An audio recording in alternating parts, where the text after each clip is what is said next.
Andy Bashir has been talking about funding the pension plan and all these glorious plans, but it seems like every one of his plans involved something that probably isn't going to happen. One being gaming, and the other being legalizing marijuana. That seems to be his idea for funding the pension plan. And what chance of that, God? What chances do those have of going through? Okay, so that's a multi-layered question. First of all, under the leadership of Governor Matt Bevin, the Senate Republican majority and the House Republican majorities have fully funded teacher pensions for the last two budget cycles. 100% they have been funded, we might add. Actually, in the last budget, we funded over 100%.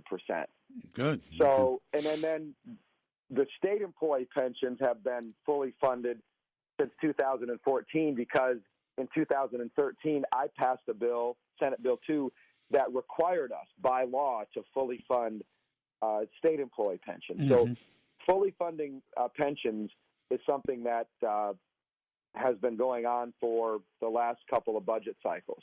And it's important. And I am committed to fully funding our state employee pensions, and which is the law of the land, and teacher pensions. Mm-hmm. It's an important part of establishing some fiscal sanity and living up to the responsibility to our public employees.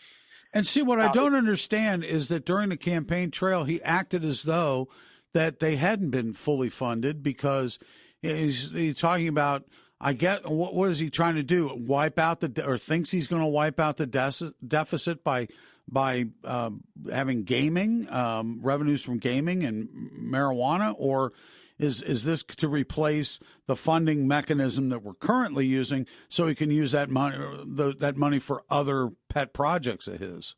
Or do we know? I don't think we really know. But here's the thing. We don't have the votes to pass casino gambling in Kentucky. Good. So it's not going to happen. Also, one of the reasons that I sponsored Governor Steve Bashir's constitutional amendment on gaming back in 2012 is because I structured it to help the horse industry, to help their purses.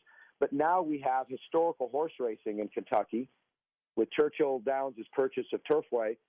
We'll see it in northern Kentucky within the next year and a half. And so we are on a really positive trajectory in purse growth here in Kentucky with these pari-mutuel historical horse racing machines. So I'm not going to do anything to hurt the horse industry. No. That's one of our signature industries. So casino gambling really off the table, no sense talking about it. Good. If you want to raise money from marijuana, let's just say that somebody wants to do that, you have to pass recreational marijuana and tax it heavily. Mm-hmm. Well, we don't have the votes to pass recreational marijuana in Kentucky. It's just not going to happen. Good. So then that brings us to medical marijuana. At the current time, I don't believe the science is there, but so I'm a qualified no on medical marijuana. But there is some support in Kentucky for medical marijuana. So let's assume that medical marijuana passed. And I'm not saying it is, not saying it isn't. But we don't tax pharmaceuticals in Kentucky. Mm-hmm. We don't tax pharmaceuticals in Kentucky. And if you pass medical marijuana for its pharmaceutical benefits, I think it's pretty unlikely that we would tax it and that you could, so there wouldn't be any extra money from it to help fully fund our pension.